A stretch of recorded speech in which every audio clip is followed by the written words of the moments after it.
start my coaching career from the club like Άρης, it's a privilege. One of the most recognizable teams in Greece. How different is being a coach, assistant coach to Manolo, from a player? I believe that being his assistant is even more difficult. Will be always, I would say, like special team for me. Let's say my experience in Barca, it's more disappointing than successful. Guardiola, he told me, he said, Dmítρο, don't read anything. I'm counting on you. Leaving out Messi, which teammate in Barcelona surprised you the most? We had Titi Henry, amazing personality. He was a horse. He was so elegant. Lucescu made a great work. So, left foot. Look, we can close this challenge only with one left foot of Messi. Okay. But you want only it? Or... I look here mostly.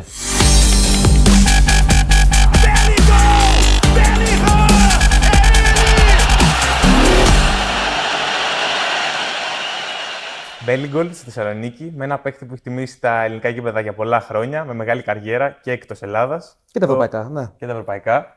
Τον Ντμίτρο Τσιγκρίνσκι. Ντμίτρο, hello. Hello. Welcome. Thank you. How are you?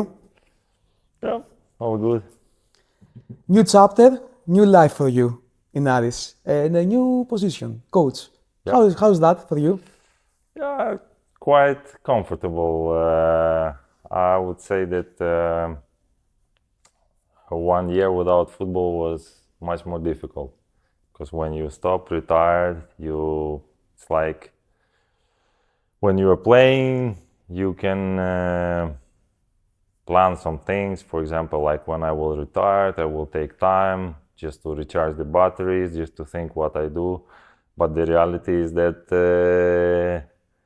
when you are for so many years preparing your body and your mind for the challenges, for every week, you have a goal, you have a target, and then when you retired, you face this, I don't know how to explain it, this hole, this emptiness. So you have to find something to fill it with, to fulfill it. And in my case, I was super happy to start to work now as a coach, because except of it, like the fact that it's with Manolo, with someone that I know very good, but it was also important for me that I can be again fully involved in the process. So I'm feeling good. Did you always aspire to become a coach? No, as I said, honestly, when I played, I couldn't focus on anything else but football. So I had only my playing career, and I know that many coaches, many players, maybe they mentally prepare themselves, or maybe they understand like I will be a manager, or coach, or agent, director, whoever. But it was not my case. I was always focused only on the game, on the performances, on the team. So I could have never even think of being something else but a player. So no, I didn't. So it's learning progress for you. You learn. It's time. No, you are not ready for this. No, look. In the last year, since the moment I stopped, I immediately, in order not to lose the time, I started the courses. Okay. So it's not that I'm. Of course, in the end, even with a license, I mean, license is in the end is just a theory. Mm-hmm. It's just I don't want to say it's just a paper. It's very important because they give you a knowledge, but the real knowledge, I believe you get the real experience only working. After 30, probably I started to look different at the game. I started to look different. Like not only I started to think not only about myself, but about the importance of being involved, to take a bigger responsibility on the pitch, helping the teammates, thinking about generally the way we play, and of course the things now I understand that I realize that they help me a lot. So I cannot say it's something new. Actually, the new is that now you have to plan and to be, let's say, much more like busy with the things like how to prepare the training, to prepare the game. Also, we have to take the analytical part, you know, the analysis of the games, even of the trainings, the psychology of the players. So it's many things to. It's interesting. Let's say we're much more busy, but it's also very interesting. So yes, it's true. I'm learning, but it's not something that I was not expecting or I was not preparing myself for. It's like a puzzle, what you describe. Many things, many aspects of the game. Yes, it's true, but Combining knowledge with experience. yes, exactly. It's the experience of. In the end, you can use experience that you have as a player, but it's not enough. It's never enough because it's you are in a different role. You cannot think, and it's completely different. You are not responsible for yourself, but you start to be like responsible for the group of the people. And then, you know, the most important is not making only one player like happy or satisfied. You need to keep everyone, I would not say even happy, I would say probably the correct word will be motivated. Yeah. And on the same page. Yes, and this is a task already because every player has a different character, also the different, let's say, character, not only to react, I don't speak about the mentality, but also about getting, understanding the information. Maybe I'm not one of them, but You used to be one of them. yes, Yeah. but I feel like quite close to the players. you I mean, understand them. I understand them perfectly, yes. And this is what I don't ask them to speak to me like to, I don't know, like secrets or something, but I try to be honest with them, and I always try to give my support. But this is, of course, it's a one part. Of course, there is the other part that we are preparing, demanding. But this also has nothing to do. For example, some coaches, they're confused with this, or not confused, or based on their experience, but they keep the distance because they believe that the closer you get to the players, the more you lose respect. Yeah. Yes, but for me, it's not like this. Professional part has nothing to do. You can be very demanding, but at the same time, you will be very close to the players. Me personally, I don't see here the problem, but. Again, maybe it's a generation, maybe it's a difference in the age. In the end, there are like many factors, many aspects.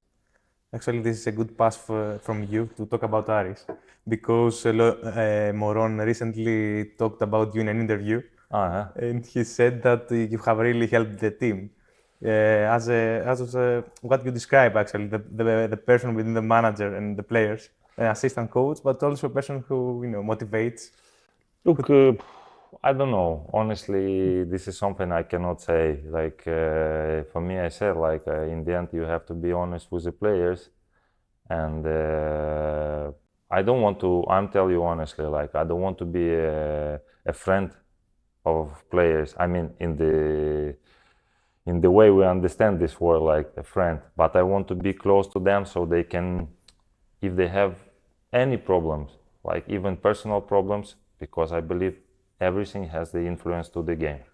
So to the performance, to the way you train. So I try to speak with the players, so whatever they have, because it will help them. In the end,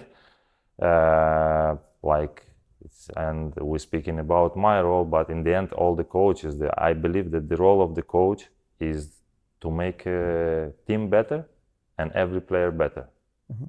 Then the results will get better. Yeah. So, I mean, that's why for that I'm ready to listen a lot, not only to speak. I think you have to hear in order to demand, to help the player. You have to be able also and to be ready to listen. So I don't know, but this is something that, like you said, like we said in the beginning, that I'm learning.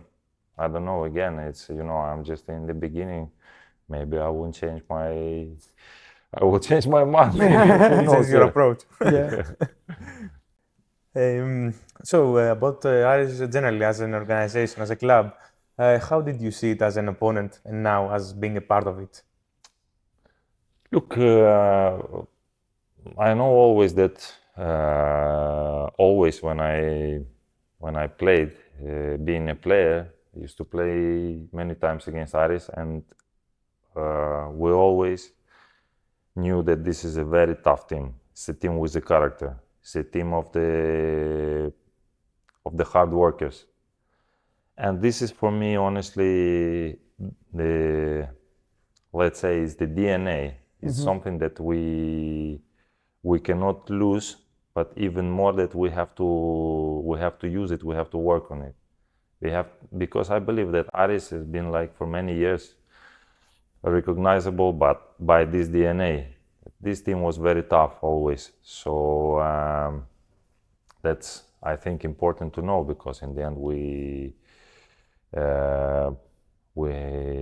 it's a part of the tradition of the team, and this is something that keeps the team, let's say, alive and with a name and with the name of this club.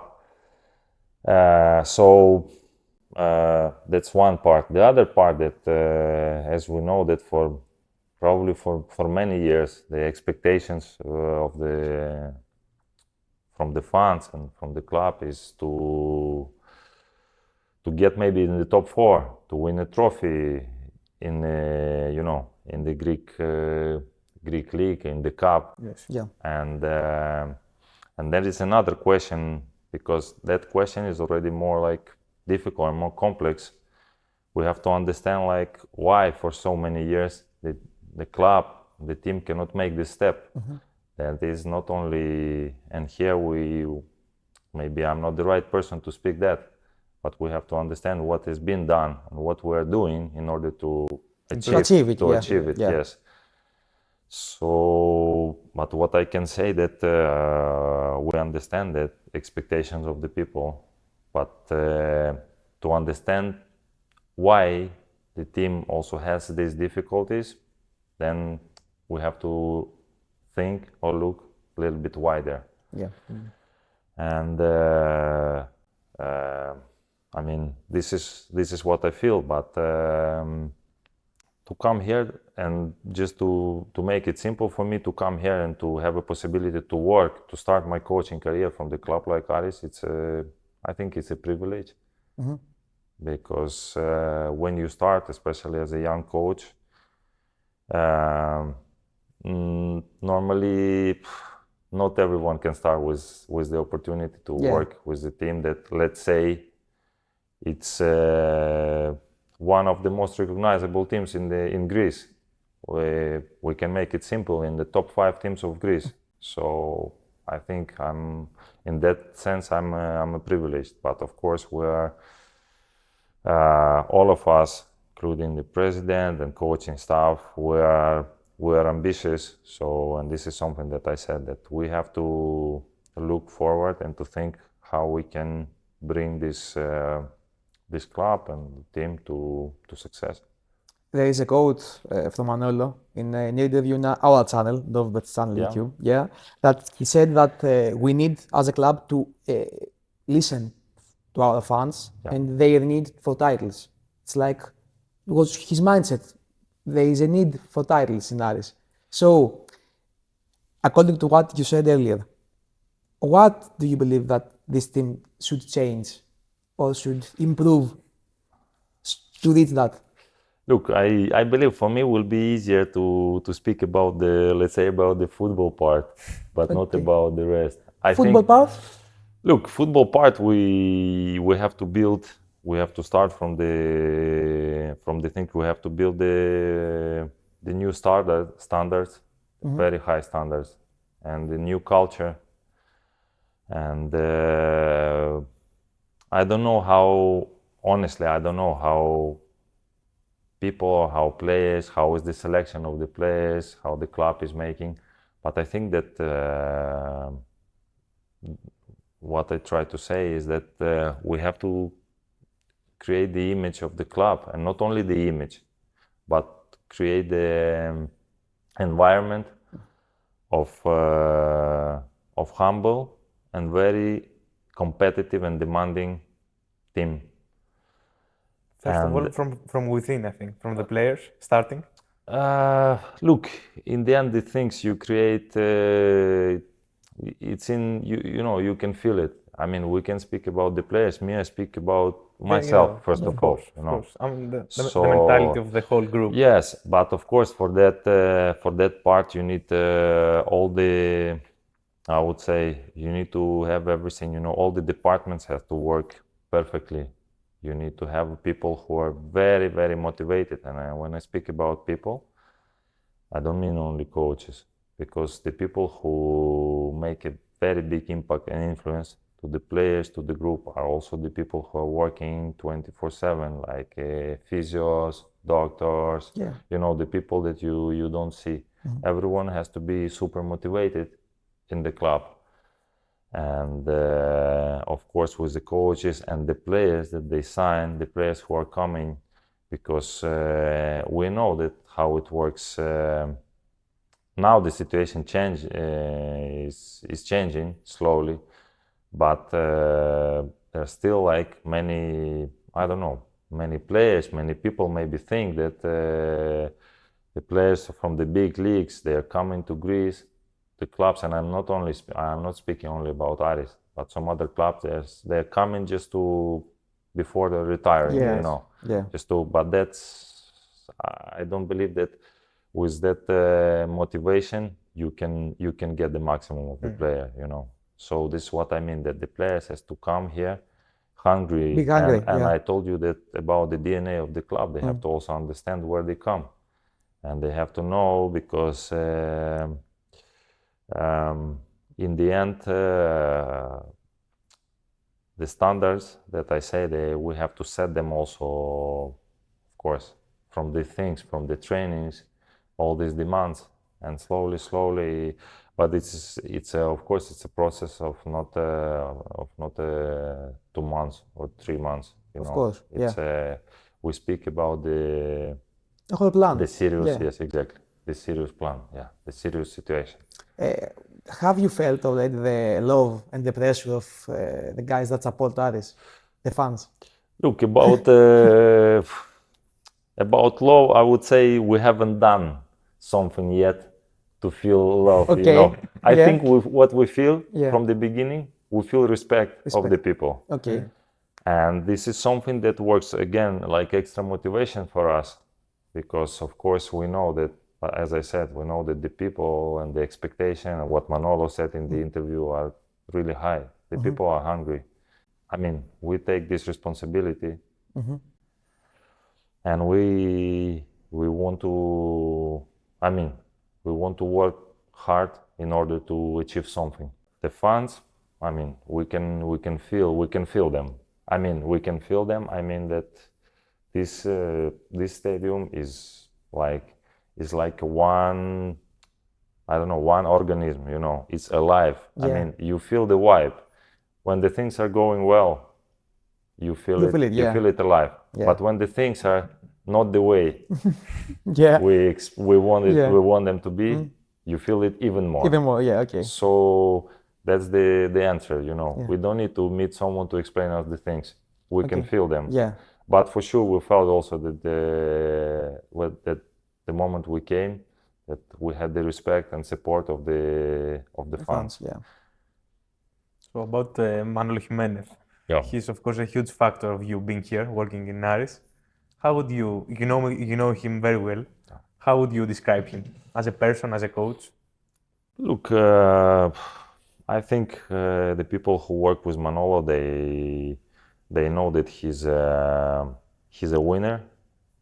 I mean, he's very demanding, and he's very, very competitive.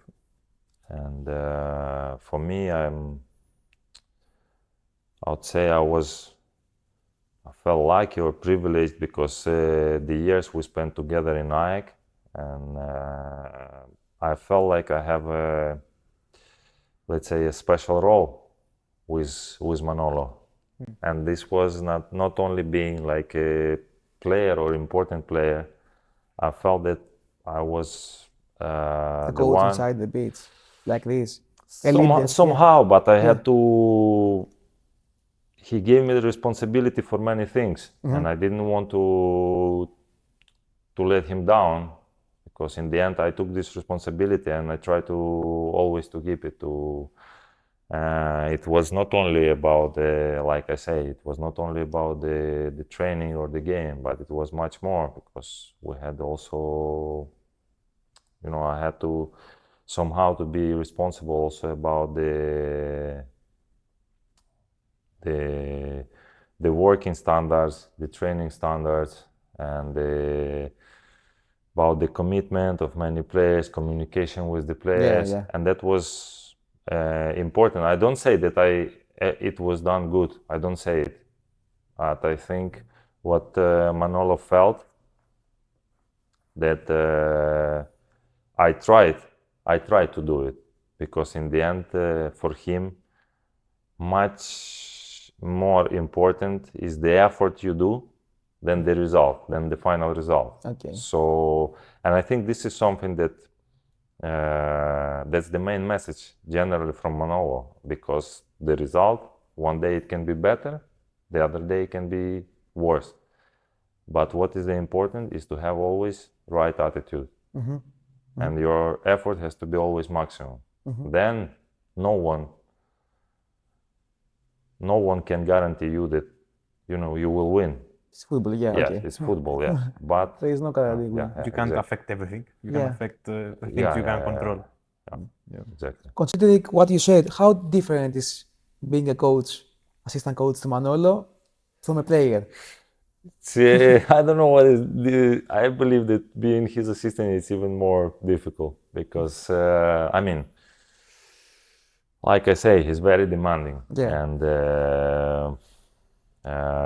in the end, as a player, you speak with him, you see him on the outside of the pitch, but when you're a coach, he expressed himself. We are 5 hours at the training center, and you have to to collaborate. You have to work with him these 5 hours, and he's very demanding. So of course it's interesting, but it's also it's like a challenge. But I believe in this in that environment, in that with that circumstances, you're growing faster. You're getting your experience much faster. It's like a express course, I would say. It's like express course. So we have to talk about Ark, of course, because a huge chapter of your career. Yeah, sure.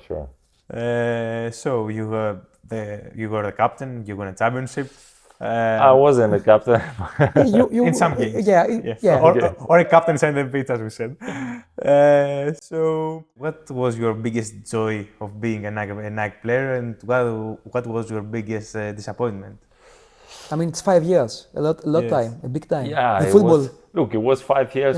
You say it's like a long time, by a long period, but for me it was really like this, really quick. The biggest joy, honestly, I said it already many times in different interviews, that the biggest joy, I can tell you some wins, some trophies, but in the end, now after retiring, after looking back at this experience, I can say that probably that the best thing, and it was something that continues, that what I felt, that from the moment I arrived till the last day, I just felt the connection with the fans, the support, and probably that's that was the best thing. That is something that I keep it here, and that is something that makes me really. It's above football. It's really, not football. Exactly, really warm, Yeah. And this connection that I have, and that's why, I will be always, I would say, special team for me. But of course there were many disappointments.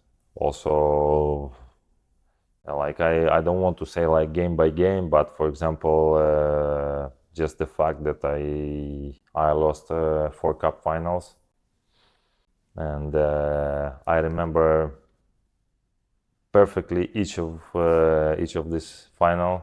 So would you say that you remember more the losses because you think that you would have done better maybe? Yeah, of course. In the end, I mean, we speak about your professional, like your ambitions. That this is finally is the fuel for the player, but also we speak about the fans. Because I told you before about this connection, and for me, for example, the pictures that are always like appearing in front of my eyes, that or in my head, in my mind, they are like the pictures that when we won the league and how people were celebrating. Yeah, so of course, just to make all these fans, all these people feel proud of the team by winning a cup, it would be something really, really amazing. And unfortunately, like I said, that I lost 4 finals, and that was the biggest disappointment, probably. Another question about that years. How difficult it was for you to realize what's happening in Greek football, in our football? Because I remember the tension between PAOK these years, the pitch invasion of president of PAOK. I remember the win of AEK in Olympiacos Stadium with Giacomakis goal. Yeah. I remember so many things from these years. It was a very tense period. Yeah, look, I believe that it was, we were like, let's say, I believe it was kind of like a transition period to better times, Okay. For example, I believe that now are better times. For sure. Of Greek football. For sure, yeah. So it was this like a period of the turbulence. Okay. But very nice way to put it. But looking back, I see it like it's like you say, when you experience it, you think like wow, like what's going on? Where am I? Like where are we? Like what is that? But now looking back, I look at it like as a kind of a unique experience also. Unique experience, okay. It's a unique experience. It's interesting. It's unique, okay, yeah. Greek football is a unique experience. For sure. Yeah. So, but I also believe that many times people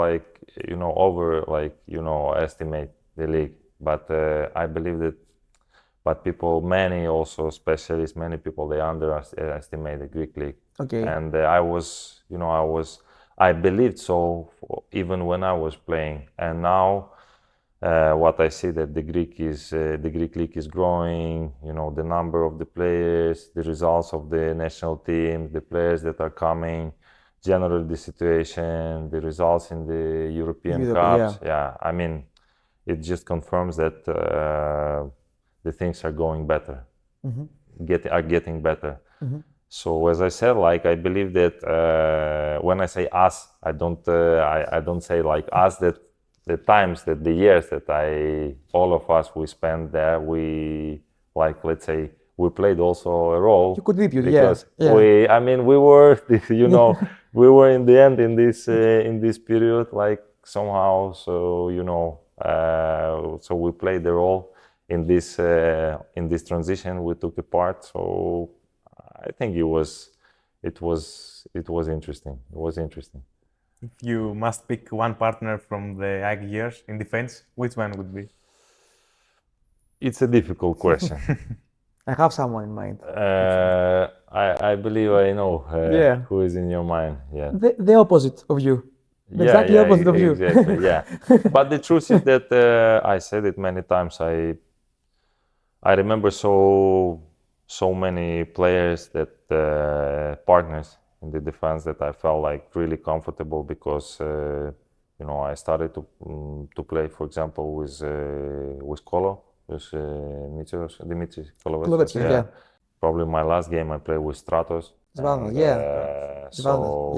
But there were players like, of course, like Lambro, like Marios Economou, Adam Giannitopoulos, Ouros Franies, and many players. Yeah. And I can tell you that with each of these players, I felt really comfortable. Okay. If we speak about let's say, the number of the games. important games that we played together, I will say it was Euronius. Yeah. Just because of the number of the games that we play, and because of probably of the results, that we had many really, really good games against good opponents. So I would pick him, but as I said, like, for example, I loved my last, years to play with Stratos. I loved, really. Okay. It was, and I really believe he's like super talented player. But the same I can say about many other players. There was a period that I felt very comfortable. For example, with Marios, with Lambro, we played so many games. Yeah, of course. With Colo, I felt like super nice to play. So I really felt that they were very good players, and for me, as a partners, they were just perfect. So, but probably picking one, probably I believe that. Onion. Yeah, probably it will be him. Yes. The purest football talent in Nike in your years, during these years. The purest. Because there are so many great players in attack. Look, for me, if we speak only about the quality, I would go. It would be someone. I will have to choose like between Petros and Marco. Yeah. Between these two. If you had to choose one. I don't know. I said it already a few times that I said Petros, and I really believe that with the time he's getting better and better, even better. But of course, when I think of the things or of the talent, the quality that had also Marco, it was extreme. Yeah. It was. So he was a one of a kind also player. So. Manolo said Petros in this interview. Yeah. Okay. He talk about him that he was a great player, a great quality player. You see, he knows something. He knows something about football. Yeah. Okay. So it's time for. It's time now to roll back the years, to go to your time at Barcelona. Okay. And start with a quiz. Your first match with Barcelona. Do you remember the opponent, the game? Yeah, it was Getafe. Yeah. Oh, okay. It was a Getafe. And I'm not sure actually, because Jaco told me that maybe he was a goalkeeper back then, but I'm not sure. Oh, we don't have the Getafe lineup. No. We don't have the Getafe lineup. I'm not sure, but I believe maybe he was here in PAOK that year, or no? No, he came later, no? No, he was not. I think it was during these years. It was like a young guy back then. I don't know. No, I searched about it. It would have struck me if he was. Maybe it was Jaco. Yeah, but I remember we won 0-2, and I think Ibra and Messi, they scored goals. Perfect. Yeah. Do you remember the starting 11? That's the tricky one. That's the trick. I can try. I remember for sure that Messi didn't start the game, correct? Who? Messi didn't start the game. Yeah. He didn't start the game. So who started? Who started? That's the tricky one. In defense, we played. It was you? Yeah. Me on the left was Abidal. Yeah. I think, yeah. Abidal for sure played Yaya Touré. I remember I connect a lot with him. Yeah, it's a CDM. Yeah. Then Puyol played for sure, but I don't remember if he played right back or center back. On the right back. He played on the right back. Yeah. So the other one was Piqué then. Yeah, exactly. So then in the midfield was Yaya, as I said. Yeah. Was Xavi Iniesta? No. Xavi, yes. Xavi, yes. Iniesta came inside. Yes. So it was Keita. Keita, yes. Keita. Let's go the tricky one. Was Ibra. Ibra, yes. Was it Titi Henry on the left? No. So it was Pedro then. Pedro in the right wing. On the right wing. Pedro was on the right, and on the left Boyan. No, it was a French player from La Masia. Kefren. Exactly. Yeah.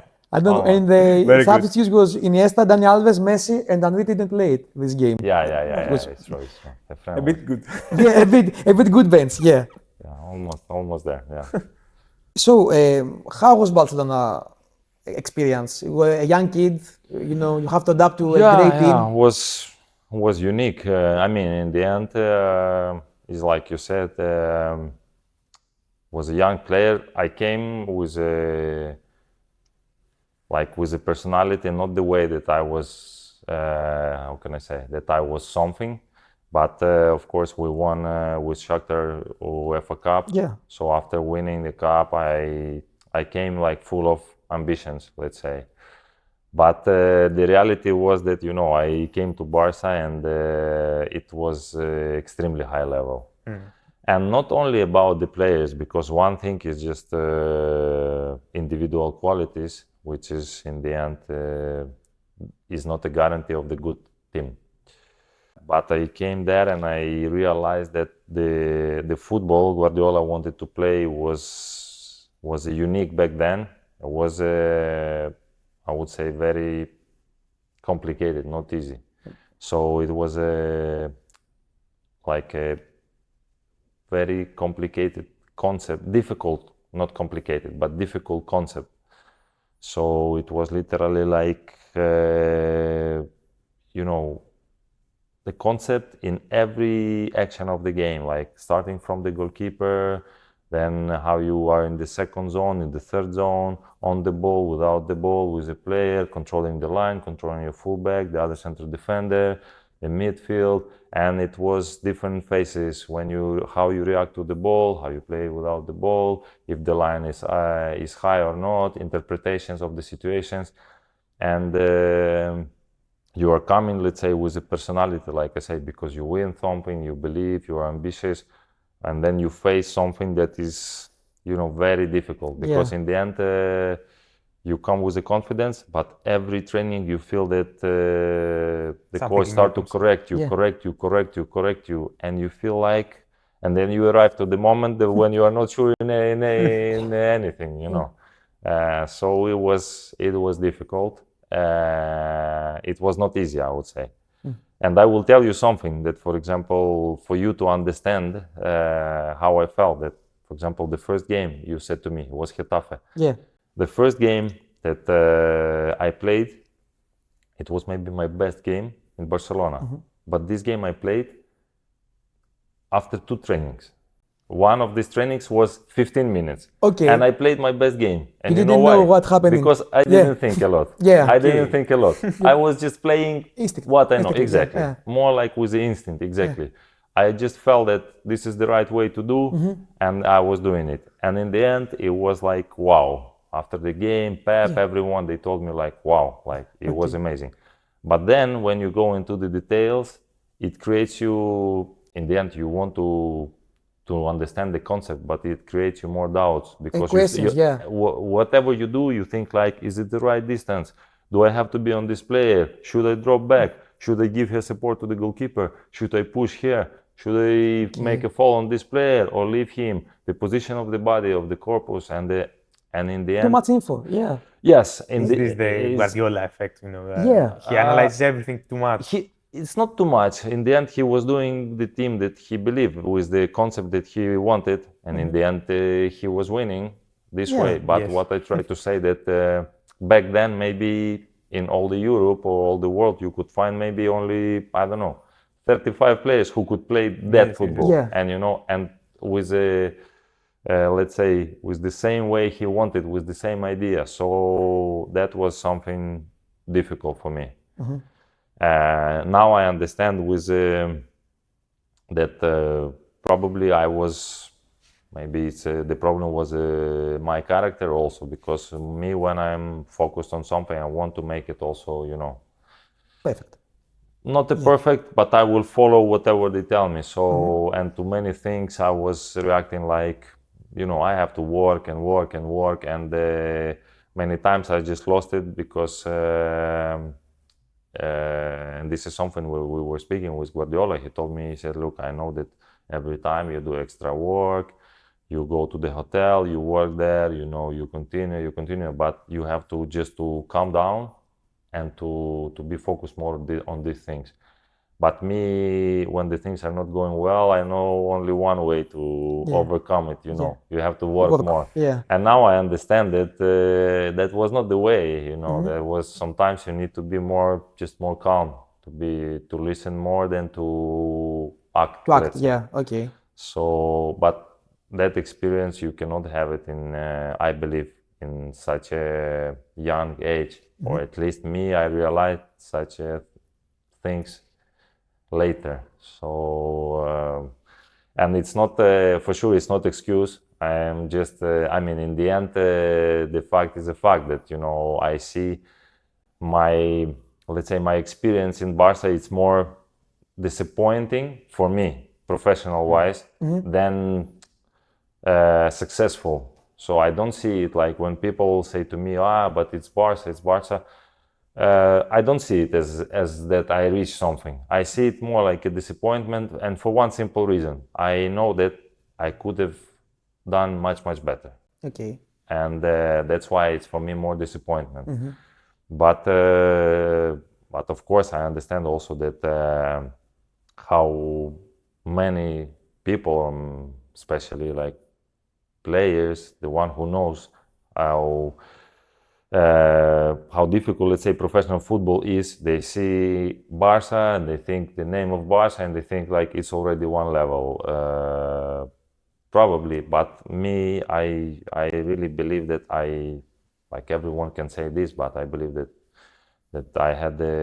I feel it, that I had the potential to be at a good level for much longer than just 1 year in Barca. Okay. You mentioned that you know, only about 35 players could play that style. I mean, I want to ask on that. Did personally Pep pick you as a, you know, as a possible successor of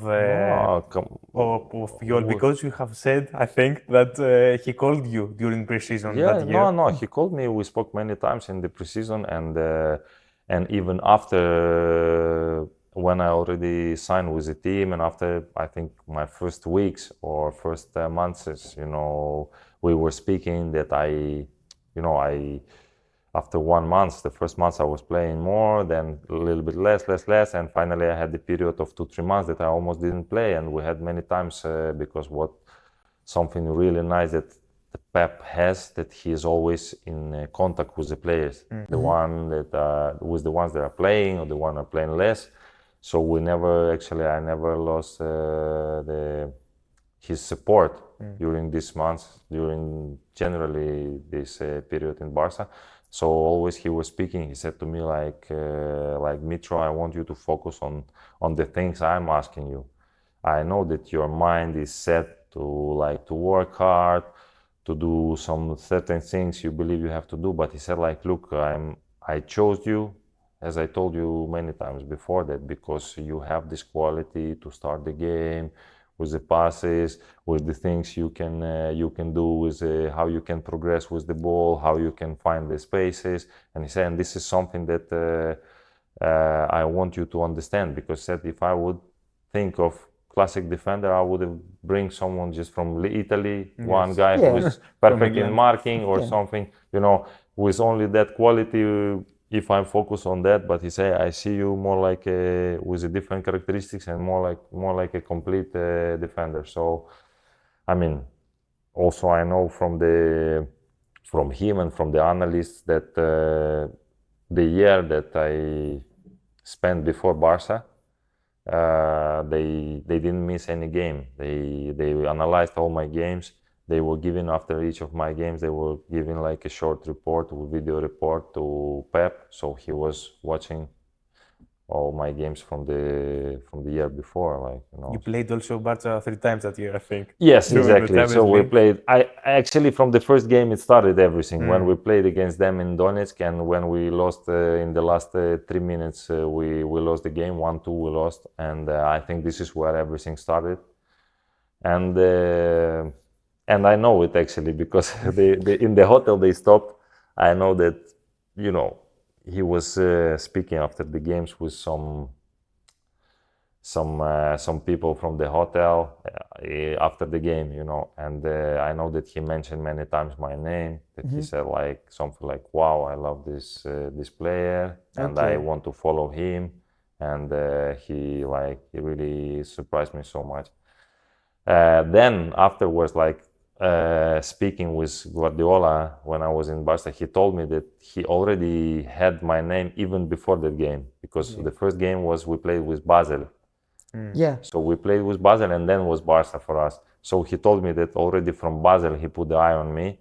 But then let's say, the game against Barca in Donetsk, it convinced him even more because he saw me alive against his team. So this is more or less how it started. He watched everything.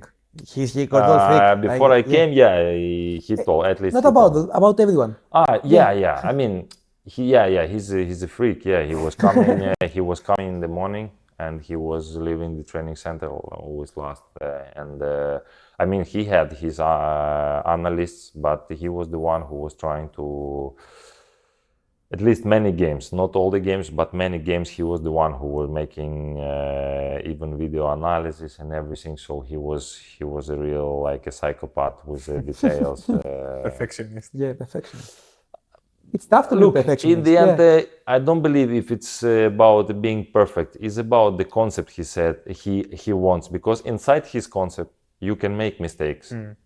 So it's not about being perfect, but it's about follow the certain way, his certain way, his certain, like, I don't know, a concept. So it was not that you have to be perfect here, but it's like you have to try to do what we want, what is inside our idea. You were sold back. You know, you lived after 1 summer, 1 year. Yeah. Due to financial reasons. That's what we said. No, look. What was the I don't think background? It was a financial. In the end, yes, they changed the president. Sandro Rossi came after Laporta, and it's true that the same summer they sold Henry, Rafa Marquez. I left. Ibra. In the end of the summer, he left. Yaya, I think Yaya also left. So in the end, it's a number of the players, serious number of the players. But what I believe that in the end, it was not the main reason. In the end, if you have 22 years, 23, they pay money for you. You are active of the club. So if they sell you easily, let's say, there is a much more important reason. Yes, and that reason was, I believe that I didn't convince them in the first year. That's your belief, or someone told you that? No, this is what I believe, of course. This is what I believe. No, there's no one back then that told you that, you know, you're not good for us, or something like that. No, of course not, because I was, you know, when Sandro Rosell was going to buy the club, and when we were leaving for the vacation, the team, for example, Guardiola, he told me, he said, Dmítro, don't read anything. I'm counting on you. Trust me that we will make a pre-season and you will start to play next season. He said, in the end, not like starting. No one has a guarantee to play, but he said, but I believe that after making pre-season, you will start to progress. And also during the vacation, he was calling me like sometimes twice a week, you know, once a week. He was calling me and said like, Dmítro, just don't read anything. We're continuous, so just set up your mind, prepare your mind for the pre-season. So that's why it was for me a little bit disappointing. What was this, let's say, changing of the course all of a sudden? You know, it was a moment when the president of Sahktar started to call me. He said, Dmítro, I want you back, and you know, different things. And I told him like, look, I know that I speak with Guardiola like every week, so there is no reason for me to be back, because I know that I want to stay in Barca, and like I'm fully focused on that. And he told me like, I have information, they will clean up now the team, many players, they need money, we already made an offer, leave it to me. And I told him, look, only if Guardiola will call me and will tell me that can be a reason, yes. And then they started in the end, president, he knew also more, because he was speaking with the president. But the problem was that when the president told me this, he said like, look, I want you to promise one thing, that in the end, if they will tell you that you have to leave, you have to promise me that it will be a Sahktar. Yeah, okay. And that was also from my side, it was I was a little bit naive because I couldn't even think of that this situation can happen. Because why I'm telling you that? Because for example, when the season finished, there was one agent who called me and he said that Valencia was very interested also in me. And in that season, I think they finished third or fourth position, so they were qualified for Champions League. They have Villa, Mata, and these players. Yeah. Yes. So it was like a super option for me. For example, if you have to leave Barca, Valencia is the top option to go play Champions League, to try to compete. In this level, Yeah. And but because the situation has changed, so quick, and it happened finally. Guardiola finally, he called me, we spoke, and he said Dmítro, there is this economical issue with the club, and because you didn't play a lot, and now they speak about the players for the next season, and he said there is no one except Messi who has a guarantee that who will play the game. So when we were analyzing each position, of course, I said that, the same thing, that I'm counting on you, I want you to stay, but I cannot give any guarantees for anyone. So they told me because the club already had the offer from Sahktar. So they said we already have let's say 15 million offer. So we have to accept it. That was let's say the plan, the club. Yeah. So, but as I said, for me, it's not the main reason. For me, I know that the reason was that I didn't convince in the year I spent there. I didn't convince them to continue. No one expected. Maybe these elections, maybe the change of the president, they came for me, arrived in the bad moment. Yeah. Because if Laporta would stay, I believe I would have at least 1 year more. And after 1 year can change many things. Not only about staying in Barca, but maybe other options. So, but this is if, and if doesn't exist. Whatever happened, I believe it's for a reason. You mentioned Ibrahimovic. Why didn't it work for him? Look, I believe Ibra was... you were close, right? No, Ibra was great, honestly. He scored 26 or 27 goals that season. He made a fantastic season, but in the end, I think we were speaking about standards, and I think this Barca has some special culture in the club. Yeah. And I think Ibra was, and don't get me wrong, Ibra for me, one of the biggest personalities and the players with the strongest character, maybe, that I have met in football. But I think with the Barca, there was a problem. His character was not the right fit. Exactly, but only about character, because because the season he had, it was fantastic. But I believe that in the end, maybe Ibra was not 100% a part of the dressing room, if I can say. Okay, yeah, he didn't fit the culture. Didn't fit the culture more, yes. But only I speak about the part of the group, because in the end he trains as an animal. He works and he's super demanding to himself. Yeah.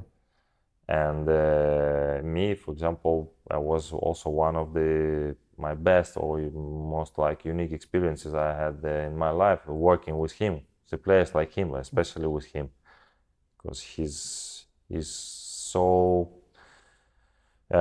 strong here. About the quality, we know, but he's so strong. So me, I've learned many things also from him. Let's go to the elephant in the room, Messi. You are the first person we meet that you played with Messi, alongside Messi in the same dressing room. How is he? As a player, we know, but as a person, not only in the football-wise terms. Look, he's as a person. In the end, he has this character that you cannot be really close to him for one reason, that he was. I think because of this over hyper attention to his person, he was, and because also of his natural character, he was quite a close person. Yeah. I think back then was also only only 2-3 players were I would say not super close, but closer than the others to him. It was Pinto, goalkeeper. It was Gabi Milito, was Argentinian, you know. And honestly, I don't remember if it was someone else that close to him. But of course, it doesn't mean that he was honestly he was a great character. I mean, great. I mean, he was super professional, super respectful. Maybe he didn't express his emotions too much the way we understand to express, you know.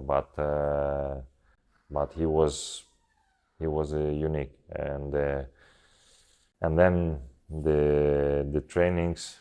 I mean, this is something like in the games he was showing 40% of what he was doing in the trainings, you know. So can you stop him? No, I mean, it's an alien. No, impossible. It's like there are some things that you cannot explain. I mean, seeing him playing, you have to, like, that close, or participating in the training with him, you have more questions than the answers, because you just wonder, like, how is that possible? You know, it's like there are some things that, like, you cannot explain, and I think one of that was Messi, and I think it's a phenomenal, really, what he makes, because it's like, it's not and me, trust me, I'm not the person who like to speak about the things like, oh wow, this or that, you know. I tell you about and the long period my, also, the longevity. Look, I don't know about that anything, because in the end I had only 1 year. I had 1 year, like, next to him, but I can say, like, what I have seen. I'm afraid to think, if, for example, that he was 21, 22, that I'm afraid to think that in 26 or 27 he was better than he was 22. I'm afraid of thinking about that, because what I have seen, for me, I know that it's impossible to be, and not even better. You know, good is not the word to describe him. More complete. It's like, exactly, I don't know, let's say his understanding was even better. Or his, exactly. Because in the end, you cannot simplify it to just the technique or some technical aspects, or turning or controlling the ball. No, it was everything. It was everything. And when he won the World Cup, he was 36, I think. 36. And maybe he knew what things he should do every part of the game. You know, he was what you said. In the more end, complete. he's too. I mean, he's too. It's not a computer. I mean, his mind is genius. I mean, when we speak about football, but of course, it's not only you can be a genius, but your body has to respond. You know, so I don't know. It's like, exactly, it's like this flesh of the God in him. You know. So I mean, I don't know how to explain it.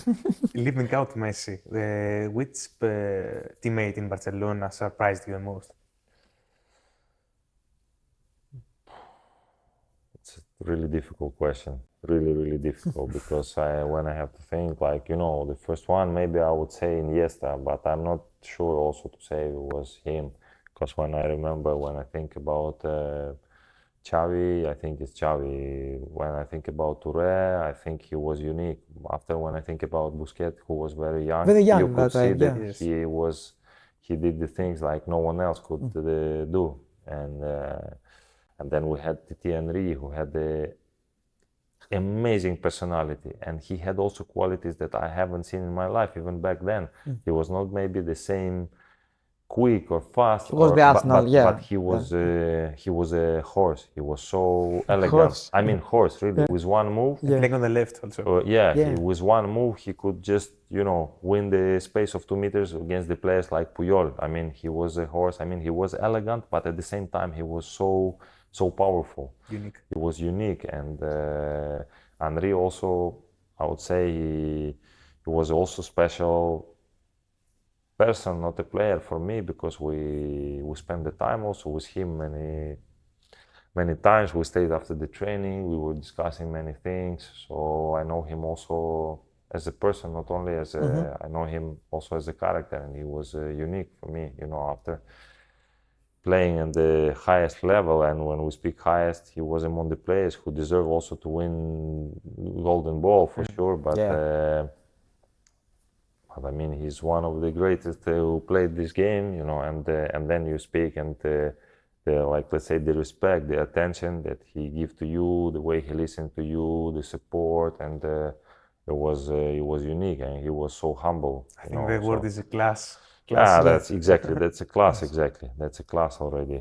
And so, yes, of course, Puyol was a special player because of his character, you know, because of his leadership, natural. Not the one, it was not this one that just for to show off, you know, never. He was different, let's say. It's like we said now, it was a different material, you know. Material, yeah. Yeah. That was a word.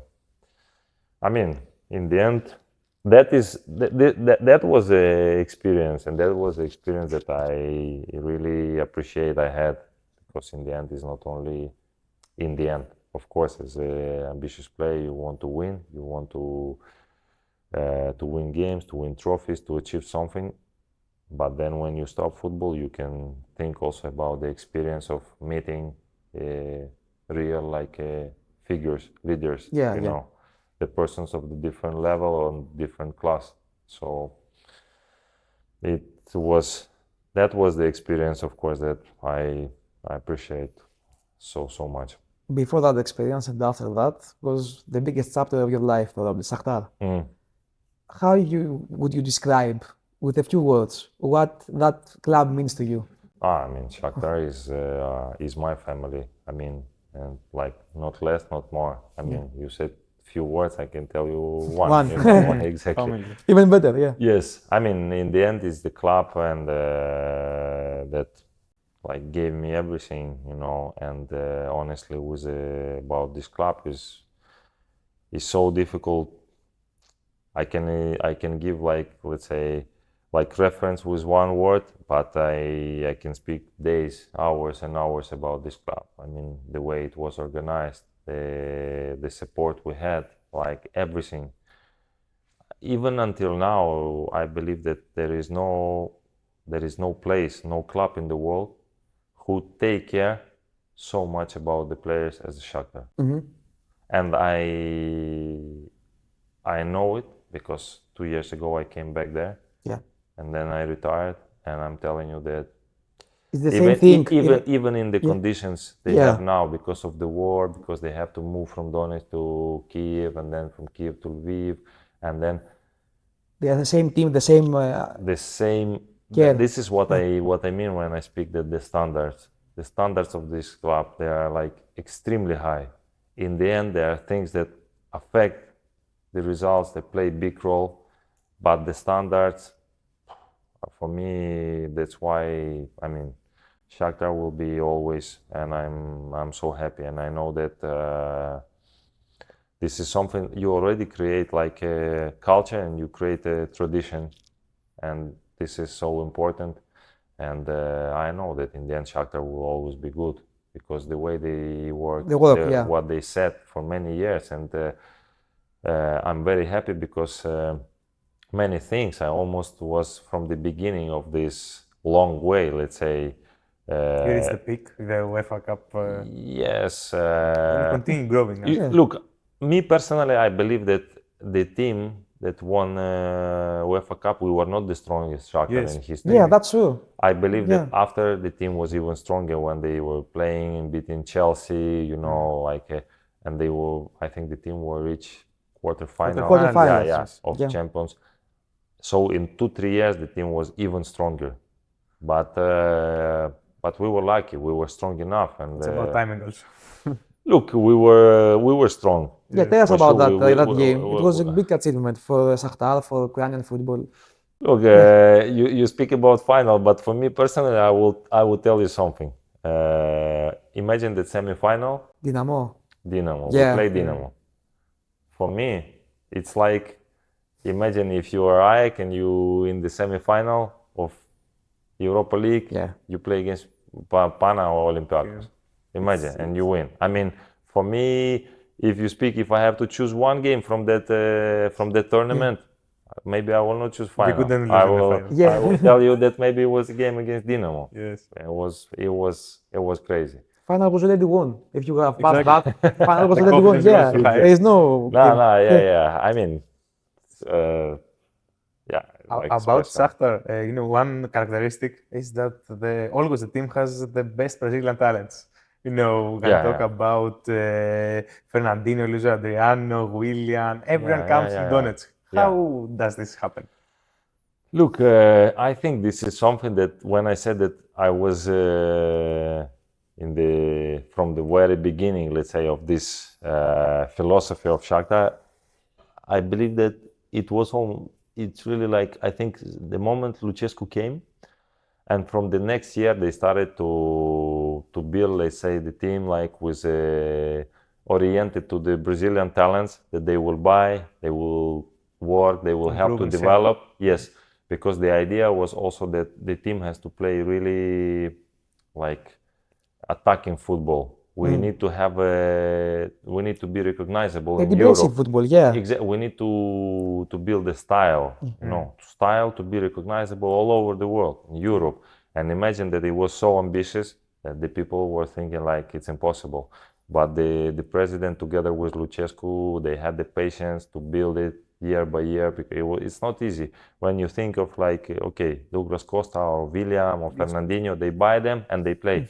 But the reality that I was there, and they were coming, and trust me, if you check when William came, maybe the first year he played maybe 7 games, 6 games. They come from, let's say, Sao Paulo to a place that snows. They have exactly. But not only that. I mean, they were coming like they were talents, but they were raw. I mean, they were raw, like tactically they were nothing. You have a quality, maybe you are quick, maybe you're technically good, but in this, let's say, physical Ukrainian football, very tactical, you will struggle. So Lucescu made a great work, great job.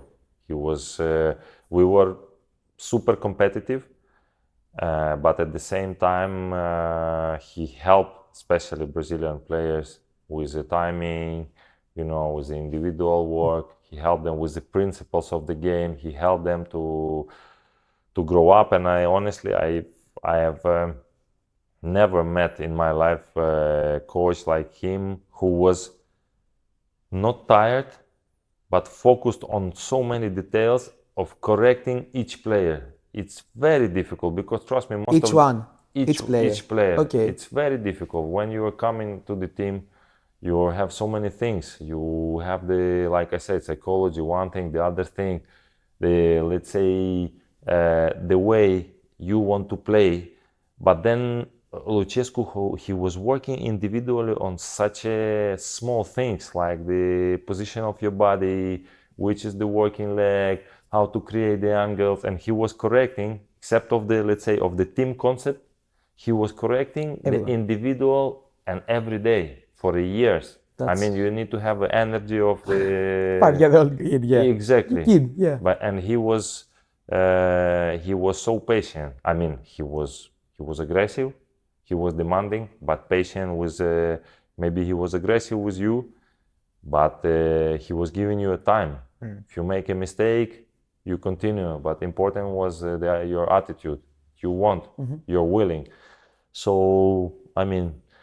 In that way, he was unique. So, but again, like coming back to the whole like philosophy idea, it was great how the team was progressing, and in the end, they came to this model. Yes, that when they have a scouts and they sign young players, super talented, and then they develop them, and then of course they can sell them for big money.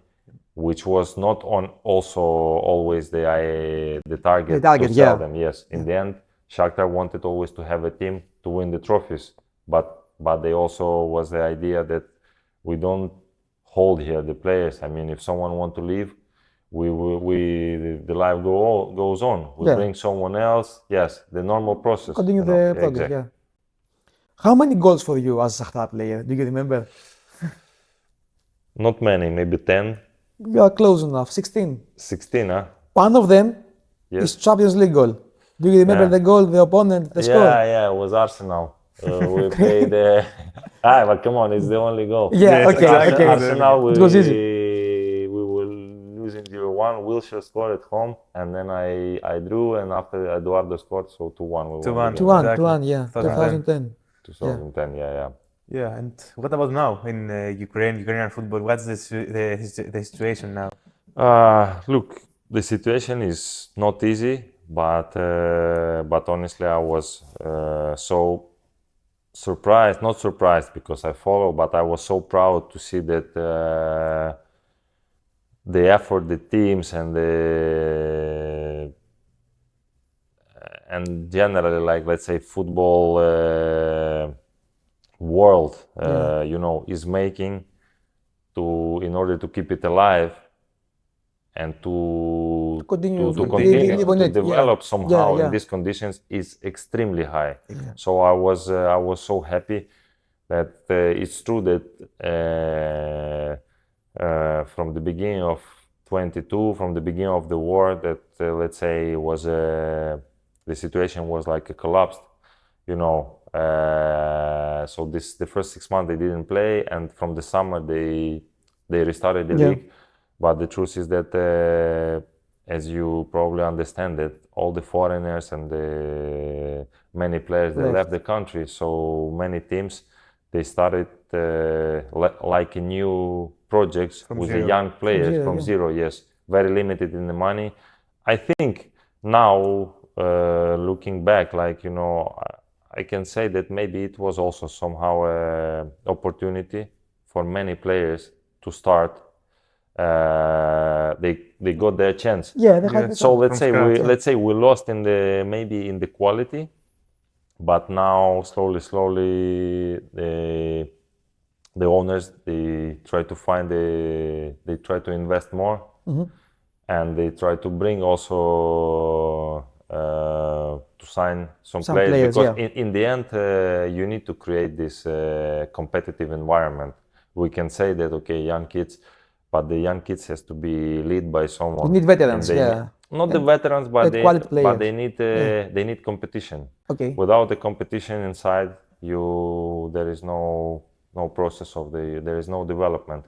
So of course they need not only veterans, but I would say they need leaders, they need examples, they need competition in each position, and they need, of course, the professionals to demand, to work, to know how to explain. So I'm happy that we're, the situation, let's say, like the situation dropped us a lot, but I see that we're moving forward. In a good way. I believe that it's a matter of time. That maybe now we're still not in the position we want to be. You can see it from it affects everything. The national team, teams, if you see, the academy is everyone. Yeah, we don't have, but I mean, I don't know, the European, let's say, fan, whoever loves football, he can check only from the big tournaments, European. You check Champions League, there is no Ukrainian team. You check Europa League, there is not Ukrainian team. And I mean, it's the result of it's an accumulation of all these, of all these factors, I would say. But I'm also sure that it's a matter of time.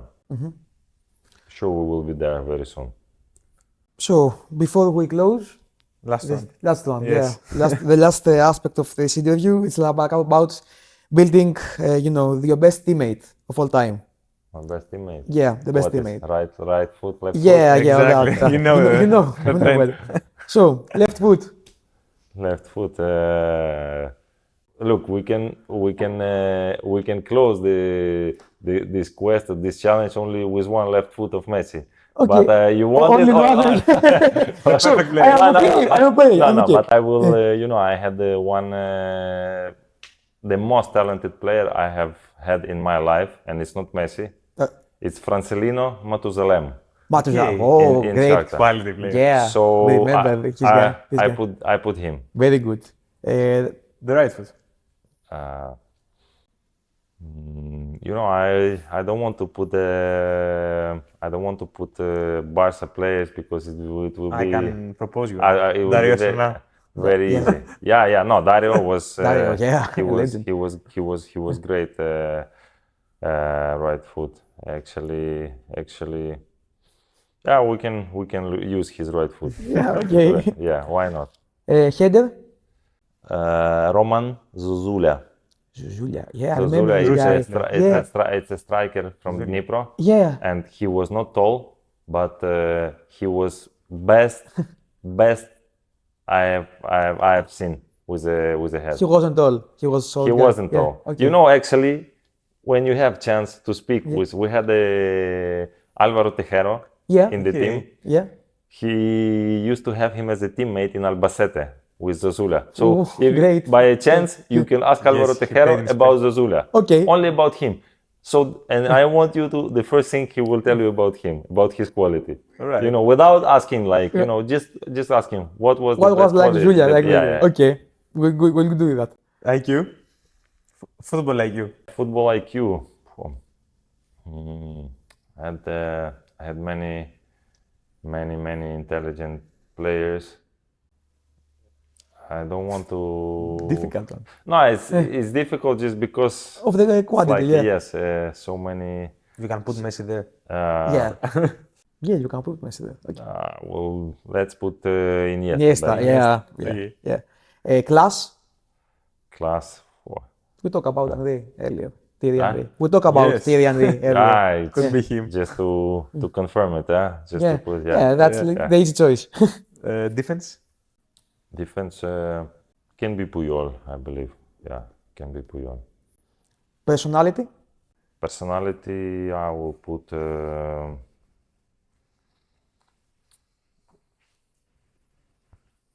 Fernandinho. Fernandinho, okay. And bravery? Bravery. A Nike player? No. I can't think about him. No. That's not a bravery for me. Okay. You are confusing things. I don't have the experience. Yeah. We speak about real bravery. So I would say Taras Stepanenko. Okay. Okay. Yeah. He's the person I would choose like 100% always. I mean, if we speak about the leadership and bravery. Great, perfect. Thank you very much. It was an honor. And it was a huge pleasure for us, a huge pleasure. And we hope everything enjoyed goes. it. Yeah, you enjoyed it. Yeah, no, it was good. Thank you. Thank you very much. Thank you.